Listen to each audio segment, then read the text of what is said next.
Terima kasih sebelumnya Ustadz dan Ustazah, Bunda Nino. Assalamualaikum warahmatullahi wabarakatuh. Waalaikumsalam warahmatullahi Warahmatullahi wabarakatuh. wabarakatuh. Baik, sebuah kehormatan akhirnya saya bisa melihat secara virtual suara dan wajah dari Bunda Nino Warisman. Alhamdulillah sudah mau bergabung, Bunda Nino.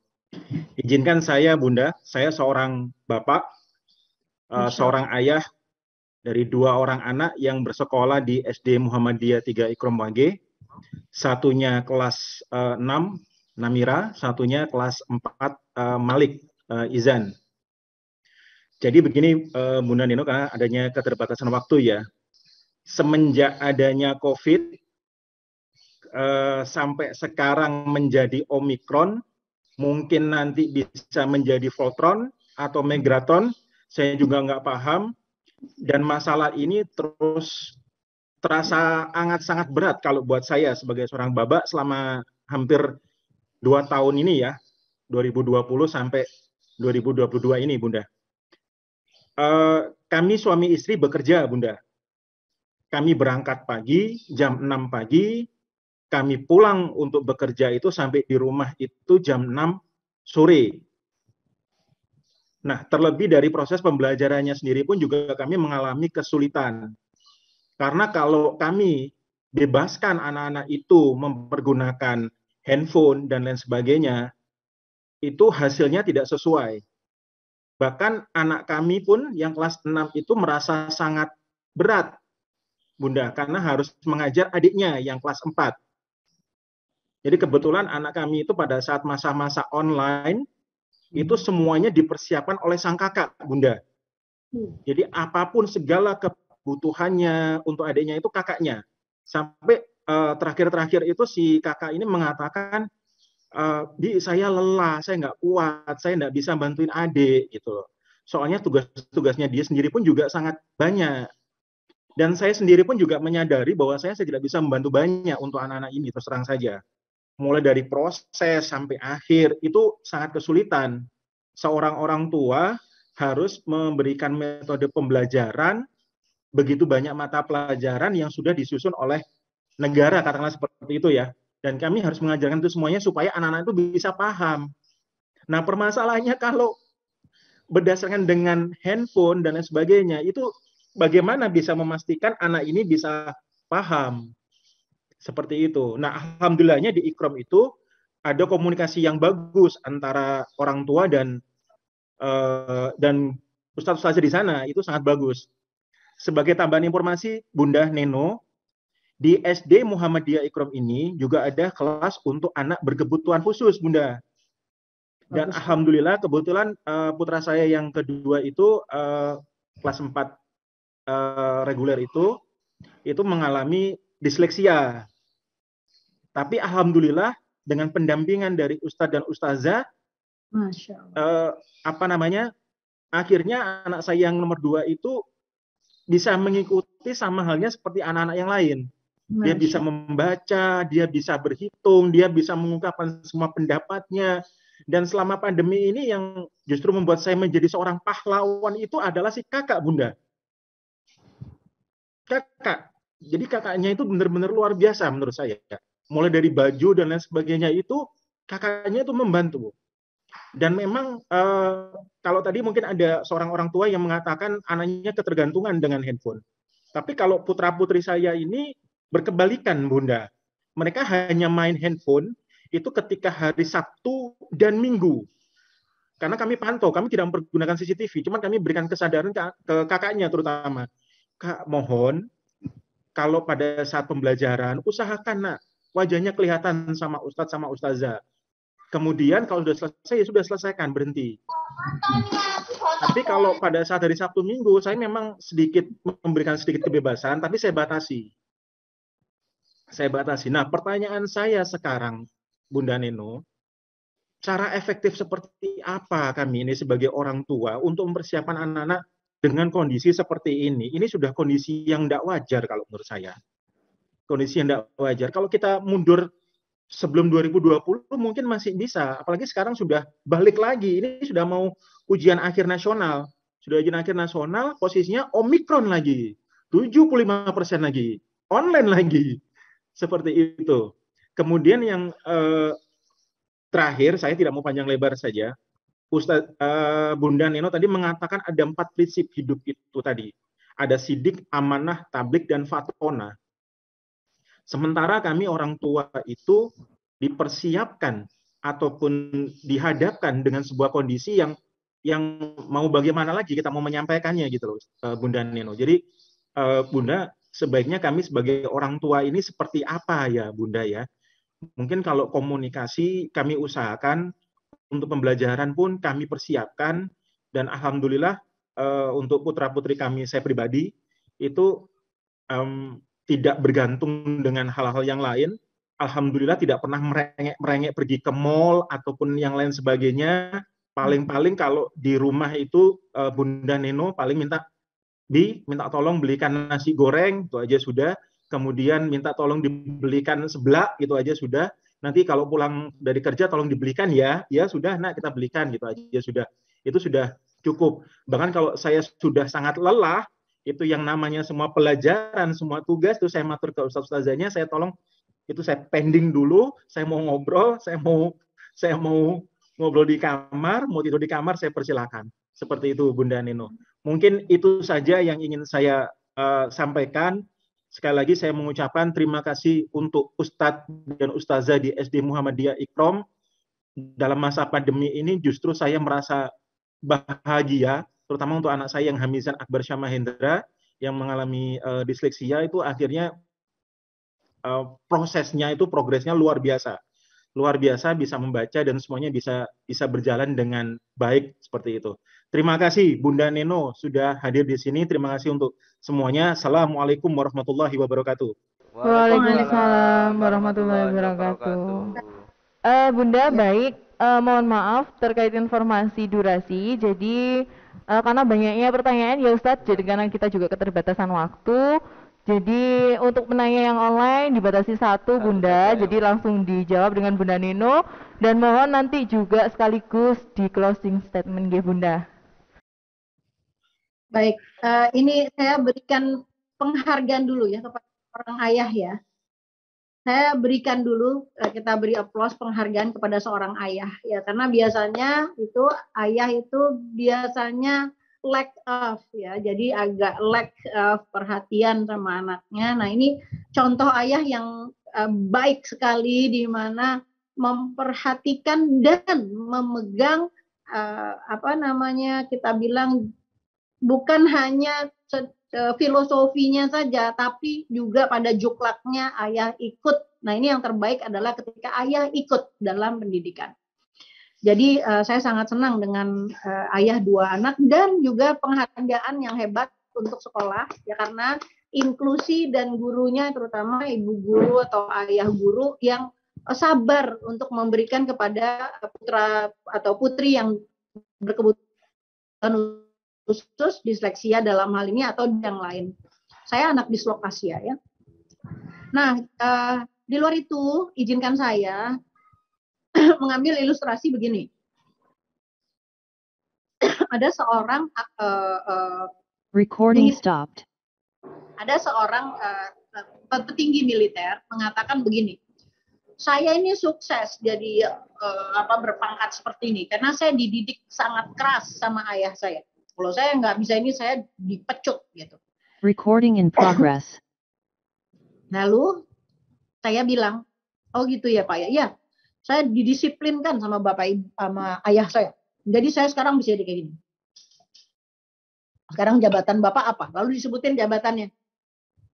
Saya bilang sama dia, Pak, boleh nggak saya hanya memberi masukan aja kepada Bapak. Mungkin Bapak pikirkan setahun, 2 tahun, gitu kan.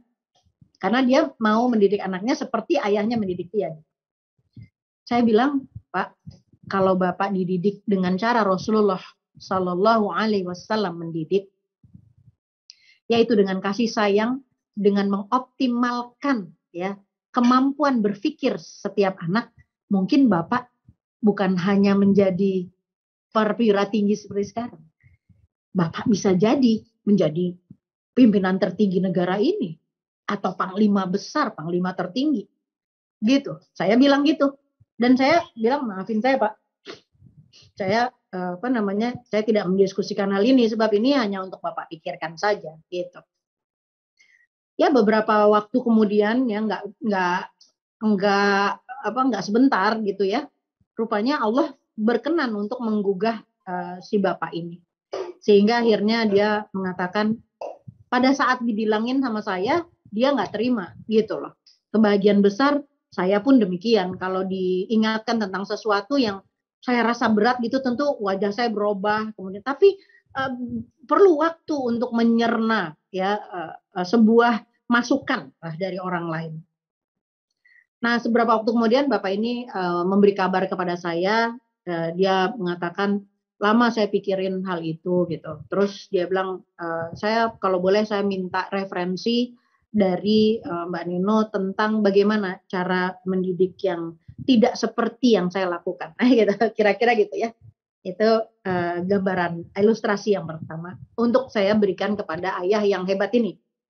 Jadi ayah, bisakah ayah menggunakan sebuah imajinasi jika ayah dikaruniai 2 anak yang luar biasa, yang tidak rewel, yang bahkan punya anak yang luar biasa, anak pertama bisa menyiapkan adiknya dan dia bilang saya lelah, dia bisa mengkomunikasikan. Itu adalah hal yang sempurna di dalam komunikasi ketika anak kita atau kita bisa mengatakan aku kecapean nih, jadi aku perlu bantuan atau aku merasa nggak senang atau aku merasa nggak nyaman. Itu adalah hal yang terbaik ketika kita bisa mengatakan saya nggak nyaman sama sekali hari ini. Saya nih perasaan itu perlu saluran. Jadi ketika anak-anak kita bisa mengatakan perasaannya itu adalah hal yang terbaik ya bagi orang tua. Kayak tadi, mama jangan itu bukan jangan dimusuhin, itu adalah sebuah sinyal. Mama jangan main CCTV, nggak enak. Aku dipikir kayak apa aja diawasin kayak gitu, mama, pokoknya marah. Dia mengungkapkan itu, peluk dia dengan bahasa kita, peluk kemarahannya. Nah, begitu juga ayah. Bisakah ayah bayangkan anak yang sangat berharga ini, ya? Ternyata bisa jadi lebih hebat gitu. Kalau saja salah satu dari ayah atau bunda, umi atau abinya mengalah. Jangan dua-dua bekerja maksud saya. Ini memang pahit, ini memang nggak enak. Ini memang sebuah wacana yang juga udah dipikirin dari lama. Pasti dalam sebuah keluarga itu pasti udah mikirin hal ini dan udah melalui dialog yang panjang sehingga akhirnya ditemukan metode di mana anak nanti begini, kamu begini, saya begini, pakai gini, kamu begini, gini, semuanya. Tapi remember this, nggak bisa dibeli, digantikan tangan, kulit, semua, desah nafas. Ya, ini bukan belum jadi dunia metaverse di mana ayah bisa hadir melalui sebuah bayangan yang tiba-tiba diklik terus ayahnya hadir di depan anak-anaknya. Kita masih harus tetap berpegang bahwa dunia metaverse itu kan nggak berbadan pada akhirnya dia hanya main di wilayah otak di mana persepsi namanya. Persepsi bahwa ayahnya hadir di situ, kemudian bisa diterjemahkan ayahnya di tempat mana, nanti dicablon istilahnya di situ. Tapi sekarang kita berpegang kepada sebuah kenyataan bahwa kehangatan manusia itu anak adalah pada kehangatan dia bersama orang tuanya. Nggak bisa dua-duanya, satu harus tetap berkorban. Nah ini masukan dari saya karena apa yang dijalankan oleh ayah dan istri ayah itu sudah mendekati sebuah hal yang ideal lah kalau mau dibilang. Tapi menjadi nggak ideal ketika saya membatin di dalam diri saya, eman-eman ya, sayang anak sebagus itu, terutama si anak sulung ini. Duh, anak sulung ini, kemana dia pergi, kemana dia larikan segala capek dan dukanya.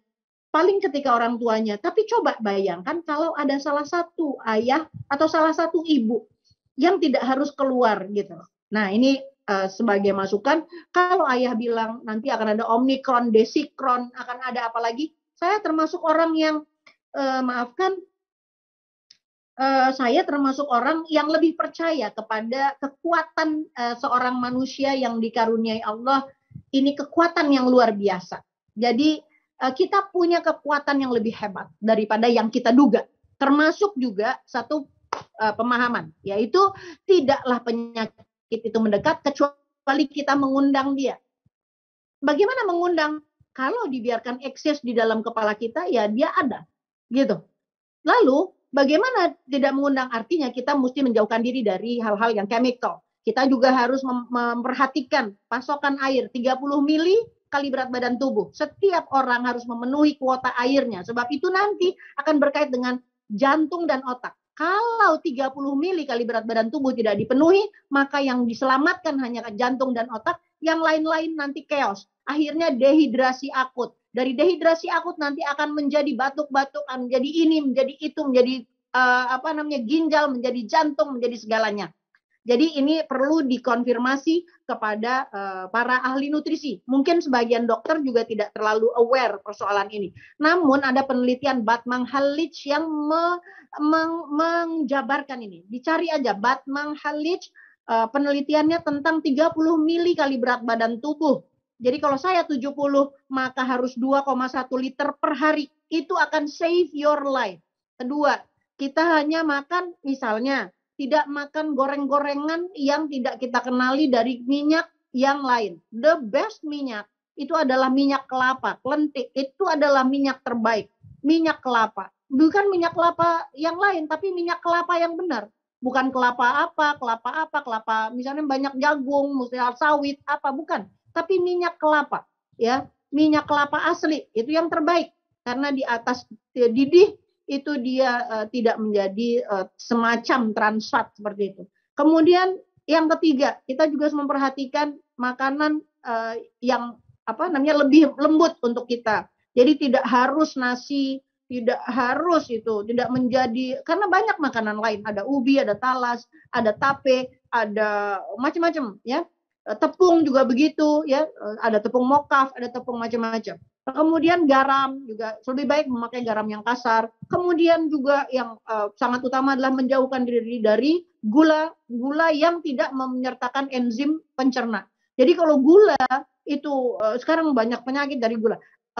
Kita harus memilih gula yang terbaik. Gula aren baik, gula nira baik. Ambil yang terbaik. Kenapa enggak gitu? Ambil gula yang terbaik bagi anak-anak kita dan kehidupan kita. Nah, kemudian tentu saja itu adalah membuat saya menjadi lebih percaya diri bahwa apapun saja, ya, kron itu enggak mau dia sama tubuh yang asam dan basalnya itu seimbang. Artinya basalnya lebih tinggi daripada asamnya. Karena kalau tubuh itu asam, dia mengundang sakit. Kalau tubuh itu basalnya kuat, basalnya tinggi, dia tidak mau, penyakit itu kepada dia tidak mau gitu, ya. Itu perlu satu sesi sendiri saya kira, ya, untuk membicarakan hal. Tapi ini penting dalam anak kita karena sakit adalah bagian dari dialog kita dengan anak-anak kita dan keluarga.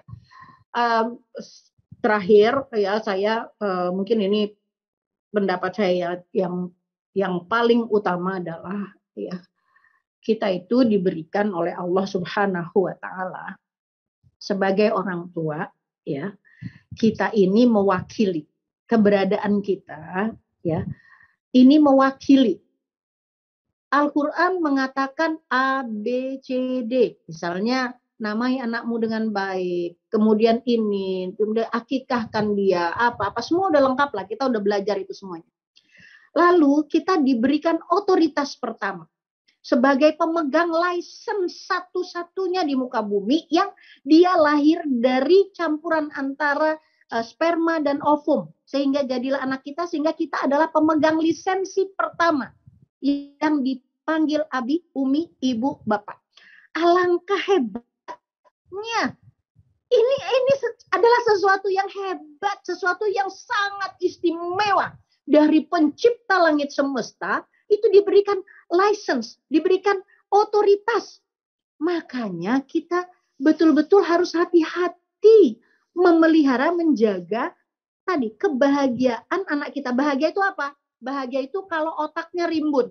Apa itu artinya otaknya rimbun? Artinya otaknya nggak hangus. Kenapa otak anak kita hangus? Karena banyak perilaku yang tidak sesuai, tidak patut yang diterima oleh anak-anak kita dari pergaulan sehari-hari kita. Termasuk kesepian, termasuk sering ditinggal, termasuk sering dibohongin, termasuk sering diancam, termasuk sering dibiarkan. termasuk tidak didengar pendapatnya, termasuk dibentak, termasuk apa saja perilaku-perilaku itu membuat otak anak kita tidak rimbun. Bahagia adalah ketika otak anak kita itu rimbun. Nah, kerimbunan ini akan menjadi modal yang besar ya ketika kita mengalirkan energi yang paling hebat, yaitu energi cinta kepada anak kita. Cinta itu tidak bersyarat.